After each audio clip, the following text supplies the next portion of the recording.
I always advise my clients and just, humans in general, think about your energy levels throughout the day. Are you someone that benefits from, having a boundary for your lunch so that you can just take time to daydream and let your brain recharge? Simple things, but they can be really effective. And I know that there's going to be people watching this going, oh, but Mehibe, there's so much to do. There's so much to do. There's always something to do.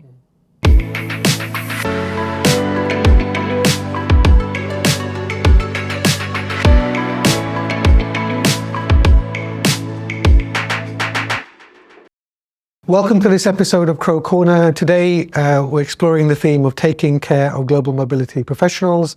I'm Dinesh Jangra. I head up the workforce advisory team here in London at Crowe, specialising in global mobility. I'm delighted to be joined by Mehibe. Mehibe, you are? I am Mehibe Hill. I am a leadership and mindset coach, and I provide one-to-one coaching services to global mobility managers. Tell me a little bit about what you do today and how you got there. My clients now are my old clients, shall we say, because in my last role, I was head of client services for a corporate immigration firm.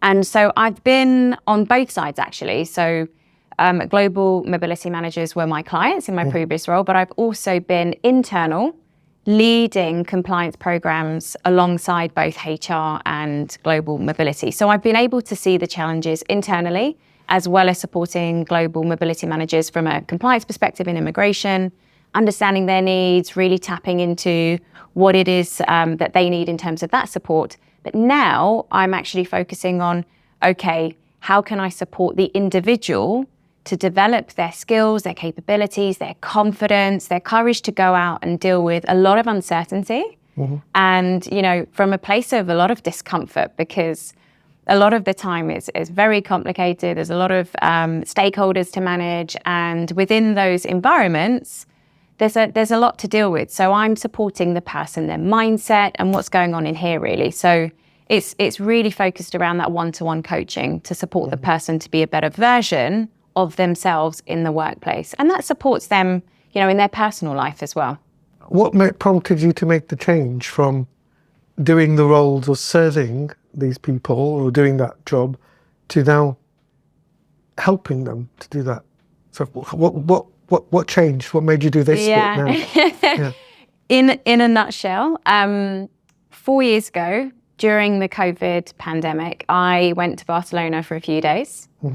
And those few days turned into a few weeks, and I decided to reevaluate. I think the same as a lot of people at that time in terms of what are my needs, what are my levels of joy and well-being, and all the things around balance and peace and my aspirations.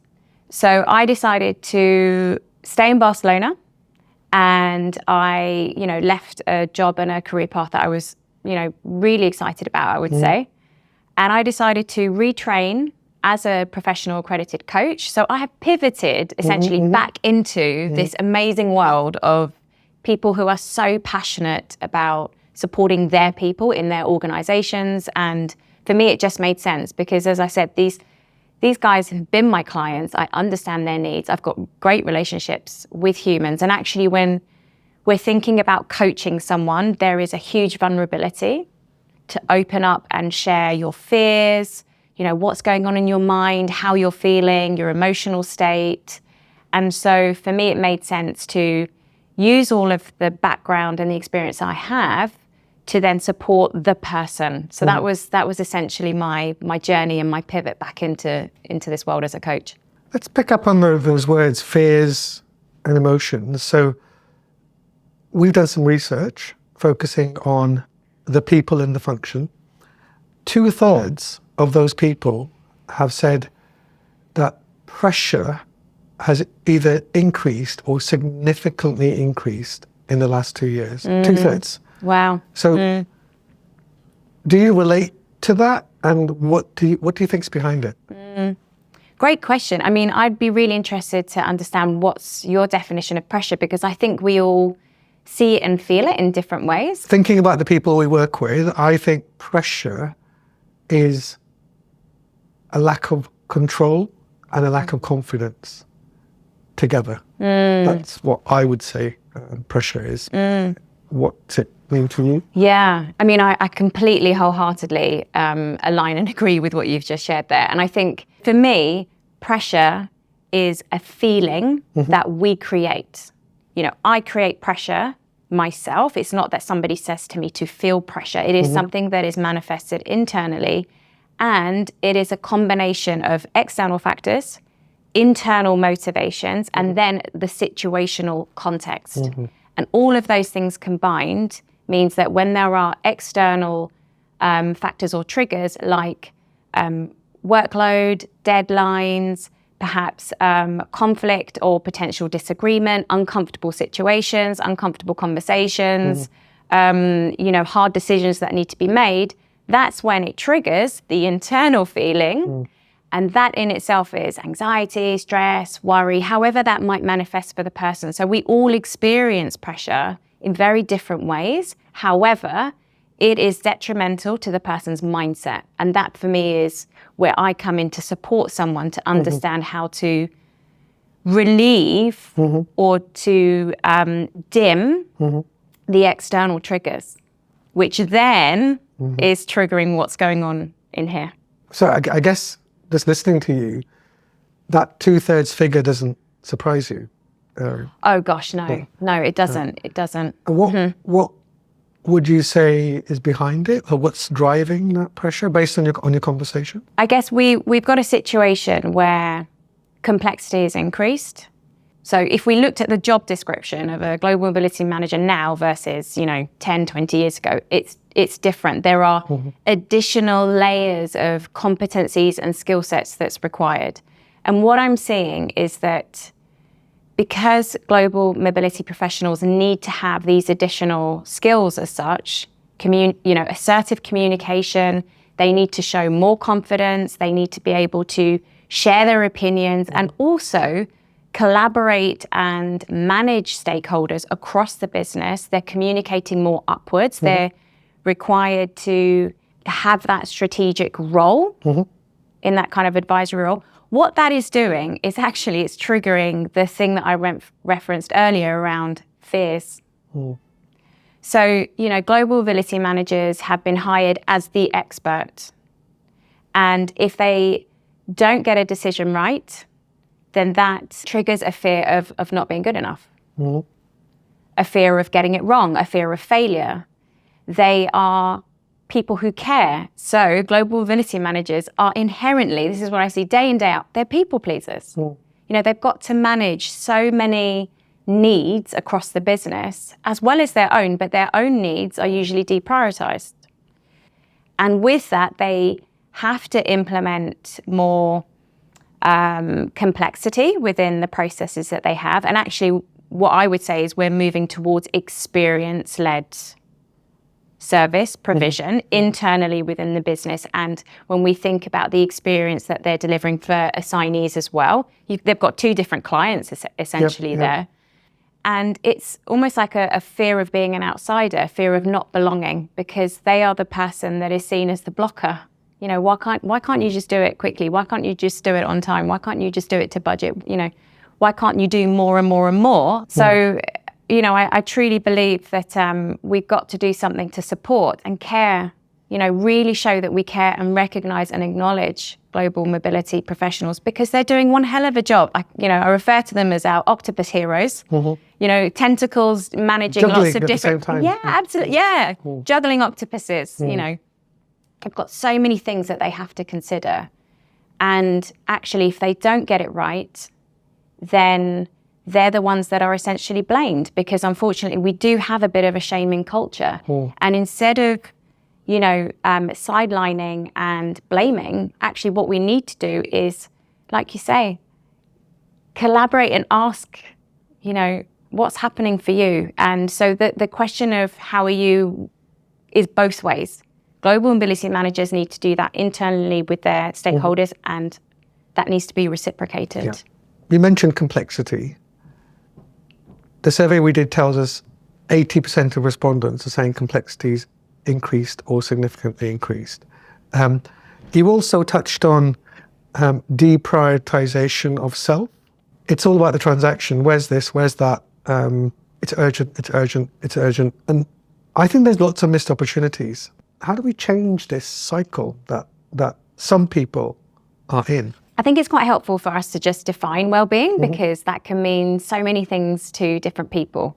So when I'm thinking about well-being in my coaching role, supporting a human, essentially we're looking at the overall state of a person. So pressure is at the kind of the top of the process as an input as such, and well-being is like the output.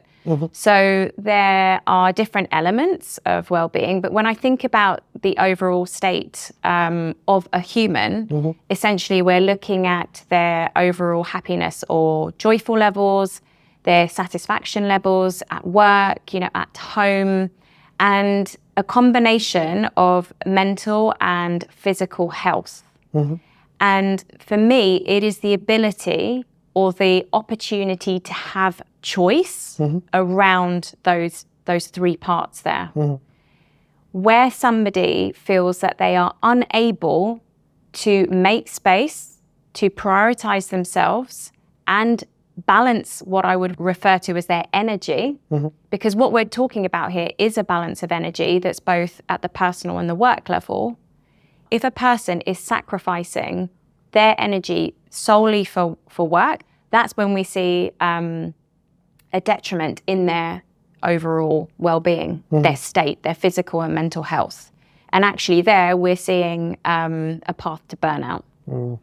When somebody feels like they don't have control of that decision and they're not able to prioritize also other elements as well, their sleep quality, nutrition, seeing their friends and family, social connection is really important to well-being.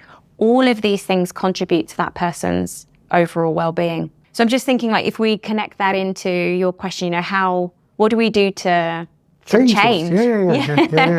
Yeah. Whose job is it to change that anyway? There is a contributory responsibility by all parties in the workplace to ensure that we have a focus on well-being of global mobility teams, heads of that are obviously managing their teams, if they have one. Not all global mobility managers, senior managers do have a team. But it's also the responsibility of, HR, of leadership, to ensure that we are collaborating and working effectively. And really taking the time to see the value that global mobility brings to an organization, to the culture. We've got to create a more collaborative culture in organizations. It's not just up to global mobility to facilitate all these changes. I do believe that global mobility does have a responsibility to go out there and build trusted relationships with the organization, to support their visibility, to ask for help when they need it. But that's really hard. If they don't feel like they can do that, then that leaves that person feeling like they don't have a lot of choice. And that's going to impact their confidence and their self-worth. But we need the organization as well to be showing more commitment to understanding and having empathy for what global mobility are delivering. For me, the leap people need to make is to be confident, to say, my well-being is directly associated with my ability to deliver this global effectiveness for this great company, and not to dissect the two and say they're not related. I would say well-being is, in my definition, it's the ability to feel at ease and to cope. So if I'm a global mobility manager and I'm at ease and I can cope with every day, I'm going to do a better job. I think that people need to be more confident about raising that as something that's important to them, and therefore also to the business. And that's probably a little chain that needs to be broken. So Mehibe, we've talked about pressure, we've talked about well-being. What would be your top tips to global mobility professionals of things that they can do to make dealing with pressure, improving well-being, focusing more on themselves? What would be your top tips? There's a spectrum, I would say, on these top tips. I'm going to go with 5. Okay. They're all encompassing, so it's not that if you do one, it's going to necessarily lead to the result you're looking for. So we need to have a little bit of all of these things.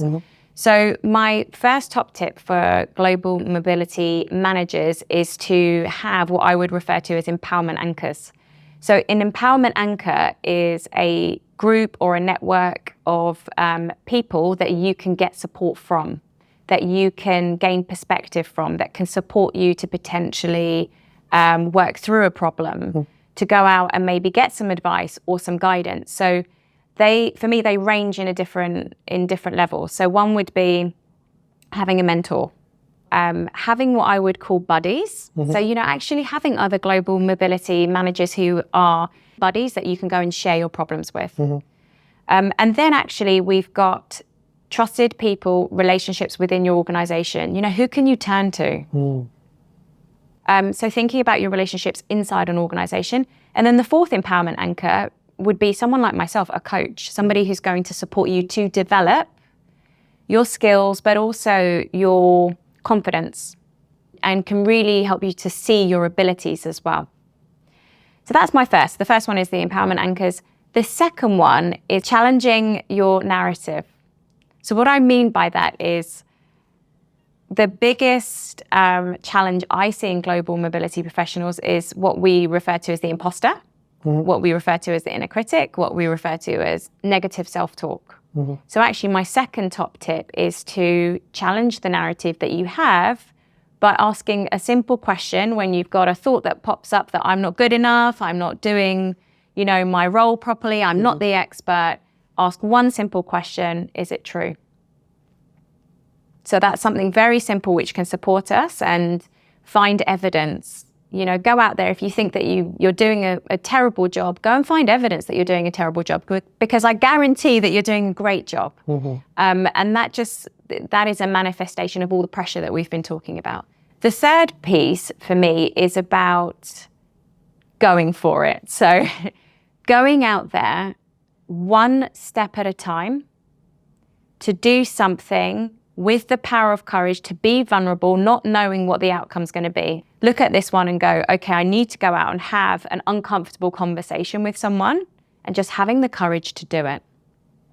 I promise that anyone who goes out and does one small step like that, they will have a notch in their self-trust armor, and they are slowly but surely, sustainably starting to build their confidence. The fourth one is having emotional regulation tools or techniques. So when you feel that trigger of that stress, that anxiety, that worry, whatever it is for you that doesn't feel good, knowing what you can do to support yourself in that moment, the power of the pause.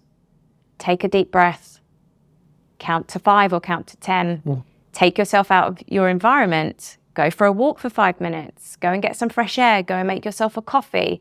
So we're distracting to give ourselves time to cope. It's the thing that you talked about earlier, Dino, about this coping mechanism that we need to have. And we all need that. And actually that is a great one for where we might have conflict in communication. Actually saying, let's take a 15-minute break, or let's take a half an hour break. So that power of the pause could be small and it could be longer. And the fifth is tough because based on all of these things, actually implementing boundaries. So honoring your energy, your self-worth, your need to rest, your need to go and exercise, your need to go and see your friends and family, your need to just go home and do nothing. So having boundaries in place and just being able to give time back to yourself, but honoring I would say like invisible lines that are going to support you to be able to do your job more effectively and to be closer to the person that you want to be. I always advise my clients and just, humans in general, think about your energy levels throughout the day. Are you someone that benefits from, having a boundary for your lunch so that you can just take time to daydream and let your brain recharge? Simple things, but they can be really effective. And I know that there's going to be people watching this going, oh, but Mehibe, there's so much to do. There's so much to do. There's always something to do. It's challenging that belief, that limiting belief that we're not good enough and we're not doing enough. You are. We all are. There's a limitless amount of work that we can do. However, to support our longer term growth, we have to prioritize our well-being, which is the state at which we show up with intention. A better version of you is going to be more effective at work. It's not a trade-off. Looking after yourself, creating those boundaries and being disciplined will mean you show up to work and you're more effective. But Mehibe, that has been fantastic. Thank you for joining us today. We've covered pressure, we've covered well-being. I've learned a huge amount. So thank you so much. It's been a pleasure. Me too. Thank you for having me. No problem. Thank you. So that concludes this Crowe Corner. This Crowe Corner was taking care of global mobility professionals, and we look forward to seeing you next time.